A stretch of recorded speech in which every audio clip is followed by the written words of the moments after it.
مجھے وسیم بھائی ایک صحابیہ بلکہ امہات المومنین میں سے ام سلمہ رضی اللہ تعالیٰ عنہ، ابھی ریسنٹلی میں سیرہ کی کلاس میں ان کا ذکر آیا ام سلمہ کا، جب ہجرت کا ٹاپک آیا۔ ام سلمہ کے شوہر تھے ابو سلمہ، اور ان کے ایک ہی بیٹے تھے۔ ان کے بیٹے کی عمر 2.5-3 سال تھی، تو یہ دونوں نے ماشاءاللہ ہجرت حبشہ بھی کی، اور جب مدینہ ہجرت فرما رہے تھے رسول اللہ صلی اللہ علیہ وسلم، جب حکم آیا تو یہ اور ان کے ہسبینڈ اور ان کا بیٹا جو ہے وہ ہجرت کے لیے نکلے۔ تو ہوا ایسے کہ قریش مکہ والے آ گئے اور انہوں نے کہا کہ ابو سلمہ تم تو جاؤ، تم قریشی نہیں ہو، ہمیں تم سے کوئی سروکار نہیں، لیکن یہ جو عورت ہے نا یہ قریش کی ہے، یہ اور اس کا بیٹا یہیں رہیں گے۔ تو انہوں نے دھمکا کے، مطلب ظاہر ہے کہ ان کے پاس وہ ویپنز وغیرہ تھے، انہوں نے دونوں کو جدا کر دیا، ہسبینڈ وائف کو۔ اب آپ سوچیں کہ کتنا بڑا ٹرائل تھا یہ ام سلمہ کے لیے کہ ان کا شوہر ان سے جدا ہو جاتا ہے، بیٹا ان کے پاس ہے، اور شوہر پھر ظاہر ہے ہجرت کر جاتے ہیں۔ اس کے بعد ان کے جو شوہر کے قبیلے والے ہیں وہ آ جاتے ہیں، اور وہ آ کے لڑتے ہیں قریش مکہ سے اور کہتے ہیں کہ جی یہ ہماری اولاد ہے، اس کو ہم لیں گے، عورت تم رکھو، عورت سے ہمیں کوئی سروکار نہیں، لیکن یہ بچہ ہماری اولاد ہے۔ اور لڑائی ہوتی ہے یہاں تک کہ ایک طرف سے وہ کھینچ رہے ہوتے ہیں، ایک طرف سے قریش مکہ بچے کو کھینچ رہے ہوتے ہیں، اور بچے کا نا آرم ڈسلوکیٹ ہو جاتا ہے، تو وہ چیخ اٹھتی ہیں درد سے ام سلمہ، اور کہتی ہیں کہ خدا کے لیے بس تم لے جاؤ اس کو، لیکن اس بچے کو چھوڑ دو۔ یعنی ماں کا دل آپ کو پتہ ہے کیسے تڑپ اٹھتی ہیں۔ اور روایات میں آتا ہے وسیم بھائی کہ بچہ وہ لے جاتے ہیں، 6 ماہ ام سلمہ وادیوں میں جا کے روتی ہیں، 6 months، یہ پورا پیریڈ بتایا کہ ڈیلی رات کو جا کے ان وادیوں میں روتی ہیں جا کے۔ یعنی آپ دیکھیں کس اینگوش اور کس پین میں وہ مدر ہوگی کہ شوہر بھی، لیکن ہوپ تھا، اللہ سبحانہ و تعالیٰ کے لیے کر رہی تھی نا، اور انہیں پتہ تھا کہ اللہ کی طرف سے ٹیسٹ ہے، اور میری نیت تھی، میرے شوہر کی نیت تھی، ہم نے رسول اللہ صلی اللہ علیہ وسلم کے پاس جانا ہے، ہجرت کرنی ہے۔ دیٹ کیپٹ ہر الائیو ماشاءاللہ، that kept her moving on daily, getting up with motivation and hope, all دو بندہ روتا ہے بہت، جیسے میں نے کہا 6 ماہ وہ روتی رہیں۔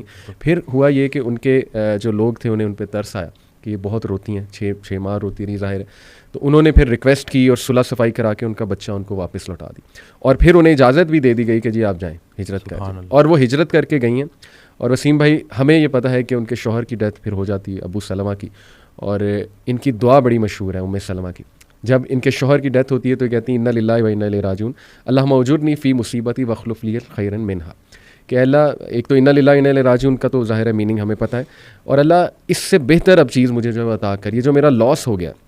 تو ام سلمہ کہتی ہیں کہ مجھے لگتا تھا کہ ابو سلمہ سے اچھا ہسبینڈ مجھے نہیں مل سکتا، اوبیسلی بہت ان کا ایک گہرا تعلق تھا آپس میں، اور پھر اللہ سبحانہ و تعالیٰ نے ان کی شادی رسول اللہ صلی اللہ علیہ وسلم، یعنی it all led to where, آپ دیکھیں کہ شی از دی امہات فرام دی امہات المومنین، جنت میں ماشاءاللہ one of the chiefs of women, عورتوں کی سردار بھی ظاہر ہے تمام امہات المومنین۔ تو دیکھیں ایک ٹائم پہ she was crying daily and she didn't know کہ کیا ہوگا، فیوچر کیا ہے، لیکن اللہ پہ چھوڑ دیا کہ اللہ بس اب تو سنبھال لے، اور اس کے بعد دیکھیں ویئر اٹ اینڈڈ، رسول اللہ صلی اللہ علیہ وسلم کی جواب۔ سبحان اللہ۔ اصل میں دین جو ہے نا اس کو شوق بنانا تھا اور زندگی ضرورت تھی، ہم نے زندگی کو شوق بنا لیا اور دین کو ضرورت، اور یہ جو شوق ہے نا اس کے اوپر جو رسول اللہ صلی اللہ علیہ وسلم نے حضرت ابوبکر صدیق رضی اللہ تعالیٰ عنہ سے پوچھا کہ گھر میں کیا چھوڑ کے آئے ہو، انہوں نے کہا کہ اللہ اور اللہ کے رسول کا نام ہی ان کے لیے کافی ہے۔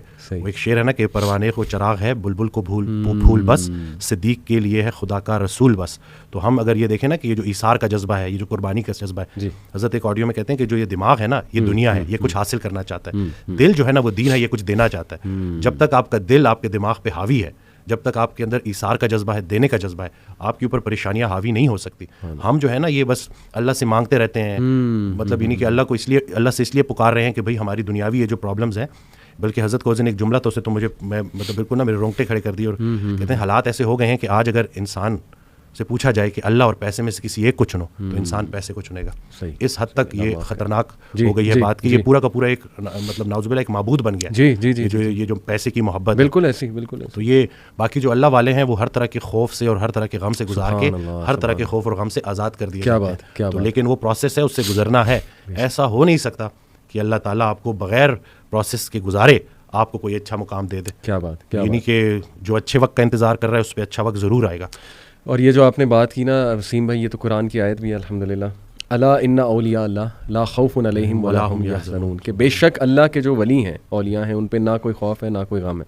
تو اولیاء کون ہیں یہ بھی اللہ نے ایک اور آیت میں ایکسپلین کیا ہے کہ بے شک اللہ کے ولی تو وہی ہیں جو ایمان لاتے ہیں اور تقوی اختیار کرتے ہیں اللہ سبحانہ تعالیٰ کا. یعنی they respect Allah so much, they are in awe of Allah سبحانہ تعالیٰ سو مچ کہ وہ سوال ہی نہیں پیدا ہوتا اللہ کے بارے میں نیگیٹو سوچے, کیونکہ اللہ رب العالمین کی ذات جو ہے ہی از الحکیم, دا موسٹ وائز, اور سب سے زیادہ جسٹ. الیس اللہ بأحکم الحاکمین, کیا اللہ سب سے زیادہ جسٹس کرنے والا نہیں ہے, بہترین حاکم نہیں ہے؟ تو دے نو, وہی آپ کی والی بات کہ یقین ہے, شک نہیں ہے رب کی ذات پہ. جو بھی ہو رہا ہے ہماری لائف میں دیکھیں, وہ لوگ بجائے کہ اللہ کو قصوروار ٹھہرانے کے, کیونکہ آپ کو پتہ ہے نا کہ سب سے پہلے تو یہ بلیم گیم کرنے والا اور نا امید ہونے والا ابلیس ہے.